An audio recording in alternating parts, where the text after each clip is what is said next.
What's up guys, welcome to hopefully one of my first of many daily YouTube videos where I'll be covering the content, leaks, how the market's moving and how it should react, and then our general trading methods each day. Hopefully these will be around 15 to 20 minutes long each day, and hopefully I can consistently make these every day. First of all, let's start with the content, alright? As we all know, 6 PM content was approximately 2 hours ago, so what do we get today? As a Thursday, we normally get just marquee matchups, but we have a showdown as well. As you can see, we have Orsic and Egerd for third and fourth place playoff for the World Cup. As you can see, they both have only one squad, so let's take a look. What is the price of these squads? 83 rated, one team of the week, not too bad, not expensive at all really. Egerd as well. 84, so slightly more expensive, probably Premier League tax, right? This guy is better stats-wise, but unlinkable, right? If you look at the stats, I'm pretty sure Orsic has either got a 4-star skill move or weak foot boost, because he was 3-star, 4-star, I'm pretty sure before. Can play striker, obviously really hard to link. Decent stats. You'd probably back Croatia to win that game too, although Morocco do have a lot of passion, you'd probably expect Croatia to win that. Could be a good sub, not a bad price. I probably will end up doing Orsic. Egerd, we did just get Kara, who's also from West Ham, so that's a good link, but I don't like the pace split on that initially already. This could affect Premier League centre-backs because it's another good untradeable Premier League centre-back, and he's also very cheap, so I'll probably avoid Premier League centre-backs for now. But yeah, if I was to do one of these, this guy's going to be really hard to link unless you have Kera or a West Ham player really, or a full Prem team of course. Orsic, again, it's for the bench though, so I would probably do Orsic, right? But other than that, I think the only thing we got today was in fact marquee matchups. But there's only 2 games, so let's see what the marquee matchups are for. Okay, it's just random games by the looks of things. France, Nigeria, Netherlands, Costa Rica, Argentina, Belgium, and Brazil, Germany. So what you're looking for here when you look for marquee match requirement is requirement of one country, right? So when it says Netherlands or Costa Rica, that's not really helpful. France or Nigeria, not helpful. Argentina or Belgium, not really helpful, right? Brazil or Germany, not really helpful. You need it to just be one nation, or like, for example, a small nation with like less cards in the game, because then the demand is going to be through the roof for that nation, right? And then they're going to increase in price. When you can use one or the other, no one's going to use Costa Rica, no one's going to use Nigeria, and who cares, you can use either of these, right? But you can look at the formations, and normally there's a few things with the formation you can look at, right? So for example, this formation, this happens every week, this formation seems to come into marquee matchups. A formation with 3 cams, the cams seem to always do well, because obviously you need 3 center attacking mids, right? If this was just Brazil requirement, I'm sure Brazil cams would go through the roof. Or just German, Brazil cams go through the roof. I'm unsure whether both of them have risen right now, but it's possible that they are demanded for this SBC, especially with 26 total cam, right? So that is pretty much it for today's content. So now let's get to the main part of today's video, where we are going to be talking about the PTGs. And I'm sure you're all aware what happened yesterday. And we saw the PTGs crash. Pretty damn bad. Griezmann, Gomez, Nkunku, Romero. So the trend of the PTGs was only one direction, up, right? Over and over again, up. Gamble into the game, go down a bit, then go up, right? So what was everyone expecting yesterday? Griezmann to go to the moon, right? When they win, or if they win. Unfortunately, what we did see was the game finish around here, and he was already down, and then he just absolutely plummeted. He kept crashing and crashing, and then he rebounded, small rebound, another crash, small rebound, another crash, tiny rebound, another crash. And as you can see here, he's still going down. Same story happened with Alejandro Gomez, exactly the same story. Except they played the day before, he was a bit flat. No, this is today, sorry. After the game, yesterday, he just crashed. I don't know why this graph is so, oh, because he was extinct, sorry. He was actually extinct, yeah. And now he just crashed, and he got really low. He bounced. So you could have traded that, but that would have been high risk. Crash, higher, and crash. And obviously the same happened with Nkunku and for Romero, right? All the PTGs that are still in the competition that everyone thought was in have obviously crashed, right? What's the reason for this? It's quite simple, really. Something called overinvestment. So many people were holding these cards for so long, and they hadn't sold, and they were only expecting them to go up. And as soon as they started to come down, everyone starts to panic sell together. And they're all in such big profits, they don't really care. They just want to get out, right? So I'm going to add this to my transfer list, and I'm going to show you what price people actually paid for these cards, and it's going to show you why the panic selling is actually so hard on these cards. Because while there is panic selling, people are actually still selling for crazy big profits, which is what we saw earlier on stream. That was a massive undercut, so that's gone. So if you're unaware how to do this, actually, all you have to do is add them to your watch list, go for bronze common, place a bid, any card, press triangle and go to your transfer targets. Let me clear all those ones I've sold. You push R3, the right analog in, and then you press R2 and you can see what they paid. This guy paid 1.4, this guy paid 1.7, this guy paid 6.18. As you can see, this guy is selling for a huge loss. He bought on the way down or he bought before the game, and now he's selling for a loss, a huge loss, like 300k, 400k loss. This guy's selling for a bit of a tax loss. He thought he'd catch a rebound, didn't. And then this guy is the main story of most people who are selling. This card was only going up for so long, got to 1.9, he didn't sell, now he's down to 1.3, he's lost 600k. You might not feel like he's lost 600k, but the end of the story is he's lost 600k of potential profit by being greedy. I don't really see these cards rising too much to the final.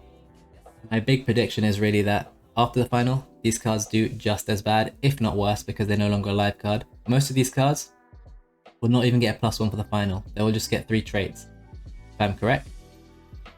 Or actually no, they get a +1 as well, right? But Nkunku just got a +1, so I don't know. A lot of the hype in these cards is the World Cup hype and them being live, and when they're no longer live, no one's going to care because they're just so expensive. They're all 5-star, 5-star now. Christian Romero, 5-star, 5-star centre back, amazing. Everyone's always wanted to use skills with their centre back, right? It's pointless. He's 80 pace. We just got this, I just showed you this card we just got, right? It's almost as good as this card, that Agerd, right? The only difference is these 5-star, 5-star. One 60k, one is 272k. But these cards will only go down in my opinion. I'm no longer touching the PTGs. I am pretty much done with these cards. Thank you for the coins, PTGs, but I am out. And thank you so much for like giving me millions of coins and make me enjoy the World Cup even more. So I'll thank you for that, PTGs, okay? But sometimes you have to move on from a card, and it's time to move on from these cards. Don't touch them, otherwise you're just straight gambling. If you want to gamble, gamble, but I do not recommend it. Definitely do not hold these into the game. Do not hold these after the game, because they're only going one direction, and that is down. As more people sell when they're in huge profits, okay? Now we're going to get onto the leak section of the video, okay? And we have a big leak. Here it is. Mr. CR7 himself. We have a leaked flashback CR7. As you can see from the image, there's a Man United badge. Highly likely there is no Man United badge on the actual card, as he has left Man United by mutual termination, right? So the fact that he has no Man United badge will mean two things. Much harder to link, should be much cheaper. What does that mean for the market? Well, if he's going to be cheaper, that's going to destroy a lot of right wings and right mids on the market. We've seen this happen in the past with Messi, we've seen it happen in previous years with Benzema. When these cards are cheap and highly in demand, they crash everything in that section of the pitch. So even though he may not be Manchester United, he might be, you never know. People are speculating he could be. I don't think he will personally, but if he is, I'll get ready for the right wings to crash. So I would not hold any right wings or trade any right mids for the foreseeable future until this SPC comes out and we see what happens. I would stay right away, okay? This card should be very cheap, or much cheaper than he would have been if he was Man United anyway. So I would stay far away from this if you can help it, okay? I don't think it's worth the risk or reward on trading any right wings, okay? Because Cristiano Ronaldo at the end of the day, he's got a lot of fans. And now we have the new promo leaks here. These are the leaks we found so far on Twitter. Akpo, Amrabat, Casemiro, Kane, Bonu, Bruno Fernandes, this is, we found out. Mbappe, Foden, Otamendi, Vardiol, Theo Hernandez, and Messi. As you can see, there's some quite good players in this team. A lot of them are elite players. Messi, Mbappe. These are going to be at most people's price budget. Like Messi should be over 1.5, Mbappe will be over 4 mil. Then you've got the mid-tier cards, right? Theo Hernandez, Foden, Bruno, and Casemiro probably could be quite expensive if he gets a good pace boost. And also Gakpo. These would be the cards people will be looking at. So for example, when you see Theo Hernandez, I instantly think of one thing. And I think there was a card I really liked as an investment, and now I no longer like it. And you may be able to guess, it's Alphonso Davies. Alphonso Davies has been performing great over the last few days. And the last week, he went all the way down to 223 and he just risen to 300. I thought he'd keep going. And then we got the leak of Theo Hernandez, and now I think much better links. Theo Hernandez probably as good in game, if not better. New card hype. Same. Now I'll be staying away from this card. And then also other cards you can also think. A lot of people are going to want this Otamendi, don't forget, okay? We just got this card. Don't forget we just got this card, which everyone loves. Enzo Fernandez, right? They play for the exact same club and nation, right? I'm pretty sure anyway. Take a look, Otamendi. Same club, same nation. So that's a great link. And a lot of people have this SBC already done. People also have Acuna too. This Argentinian party is going to go well. If he has good stats, this could affect centre back market. Guardiola will be very good too, just hard to link. He'll have a lot of pace. League to have over 85 pace. And then Kane. Let's not talk about Kane. Ain't no one using that fraud. Onu. We're getting a goalkeeper, which is interesting. We haven't had a goalkeeper in so long. So that could provide some good links. And Amrabat, a very hyped player from the World Cup, which will create a lot of hype. So that's decent for the game in general, okay? So yeah. That's the general leaks and stuff and all the information we've got. So from now, I will tell you what kind of things we can look at to trade while we wait for that to happen, okay? Because now it's Thursday night. Thursday into Friday night, we normally see one thing with the market, okay? And it's the same thing every single week. Panic. We see panic selling on the market goes up, down, up, down, up, down, up, down, in a general downtrend pattern, okay?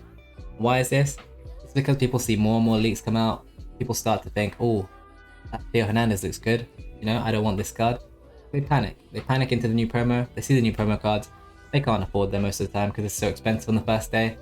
These cards get so low, they bounce. But this we've seen a weird trend where they don't sustain the bounce. They bounce and they go straight down again. So what I normally do is exercise caution, and I'll just stay liquid tonight. And I'll show you the two trading methods I will be doing though, which are constantly printing me quite easy money with quite low risk, okay? So as you can see over here, I have 17 sold items. I'm sure some of you guys who were in the stream earlier will know exactly what these are going to be. And yes, of course it is Dallo himself, right? Let me just relist, because you always relist. You list for 1 hour and you relist every hour. This is our trading method, okay? And as you can see, I've sold 4 icons. How many icons are left? 1. Wow. So so this used to be a trend last FIFA. When I started trading, when I started streaming in February onwards. It hasn't really been a trend this year. And that was buying icons on a Thursday before content was one of the best times to buy, because you'd get early panic and a little rebound.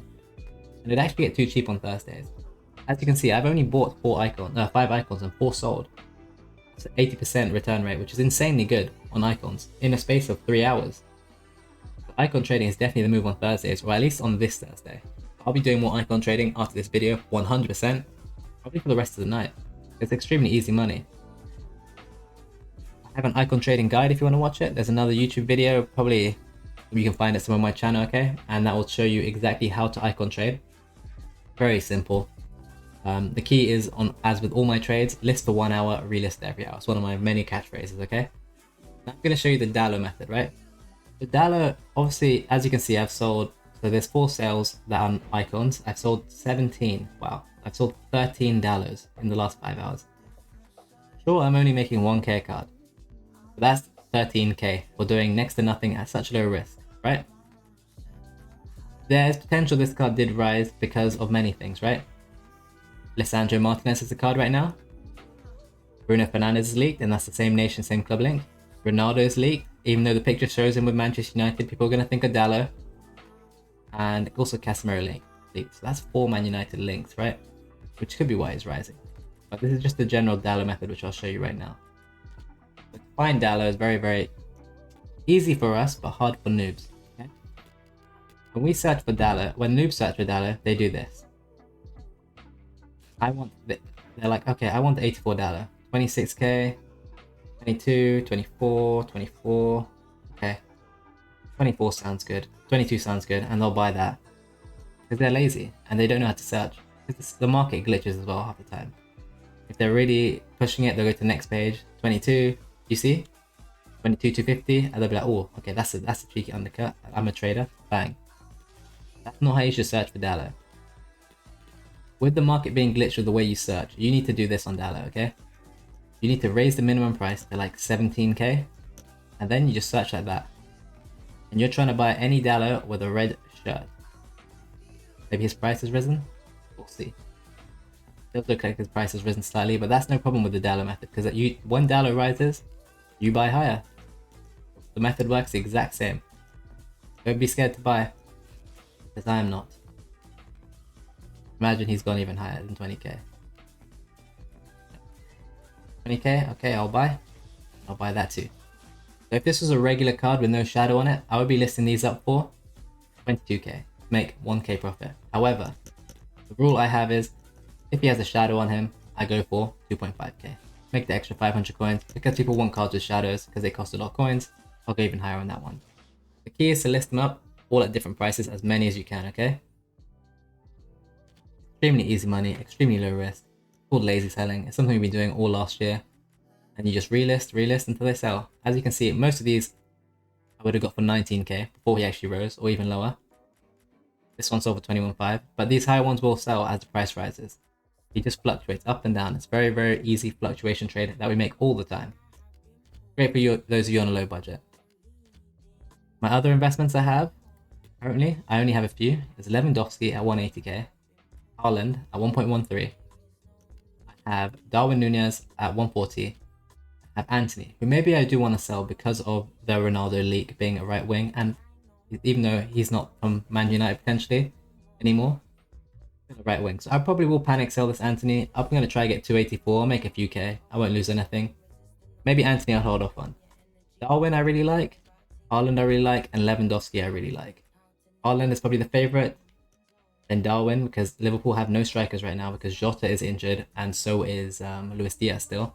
He's going to start and he's going to rise in hype. And the Premier League starts now in just over 1 week. So guess what? People are addicted to PTG trading. Where are they going to go now? Wants to watch trading, okay? Because they need their live card fix. We will hold these, we will sell the day before the game, and we'll sell in the hype, we'll sell for a lot of coins. Extremely low risk, very easy method, alright? That's what we'll be doing, okay? It's a very simple hold, very low risk, okay? And that is the kind of stuff we will be doing over the next few days. Tomorrow's Friday, we'll be icon trading, we'll be fluctuation trading at content, we'll be doing bidding at 7 PM content, we'll be doing overnight flips where we buy the new promo cards as late as we can at night, or when they're at their lowest point, and sell them by like 9 AM the next day because of the early morning lightning rounds now, which are kind of annoying. And then we will just keep trading the fluctuations on the market each night, see how it goes basically, and I'll update you tomorrow on our new plans, okay? As we do this each and every day. That will be all for this YouTube video today. I hope you enjoyed this kind of style of YouTube video. As you can tell, so I haven't been doing this long. Hope you enjoyed this kind of style of YouTube video, and I'll be trying to put something out like this every single day. When we have more content, obviously the videos will be longer. When there's less content, they'll be shorter. Okay? As you guys all know, I'm a Twitch streamer. I stream twice a day, 3 PM UK time to 5 PM UK time, 10 PM UK time to 1 AM UK time, every single day, unless I take the odd like night off or early one off on the weekends when I'm out. I have a free trading Discord with it, and the link for that is in the description. There's also a paid Patreon if you want to sign up for that, or if you want to just be a Twitch sub to my sub channel, you also gain benefit to my Discord too, okay? So I would like to thank you all for watching my first, hopefully daily YouTube video. Hopefully you learned a lot, and let me know in the comments if you enjoyed it. If you want to give the video a thumbs up, I'd appreciate it. If you want to share the video with your friends, that'd be amazing. And if you're not subscribed to the channel, I'd greatly appreciate it. Hopefully I can make this a long-lasting thing, and you'll all enjoy it for the weeks to come. Hopefully we can continue our growth and continue making coins, most importantly, on this game, okay? Thank you for watching, everybody, and I hope you all have a great evening.